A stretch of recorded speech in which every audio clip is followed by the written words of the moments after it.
আমাদের মিশনের বিখ্যাত অরূপদা, তিনি যেমন কলের কাজ করতে পারেন তেমনি আবার বেগুনও কাটতে পারেন। হ্যাঁ, খুব সুন্দরভাবে স্লাইস করে বেগুনি কাটছে। হ্যাঁ, উনি কল লাগানো এক্সপার্ট নয়, খোলাতে এক্সপার্ট। হ্যাঁ, আর এইখানে যারা রয়েছে তাদেরকে এখানে উনি একই মিশন নিয়েছে যে সবাইকে বেগুনি বেগুনি খাইয়ে তারপর কল খুলে নিয়ে চলে যাবে। হ্যাঁ, এখানে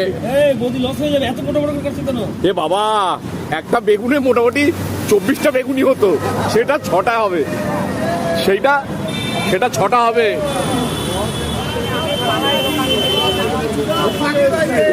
সব বাকি বাজে, এই তো বড় বেগুন এসছে, তার কেটে গেছে, বেগুন কে করছে এই মেরে।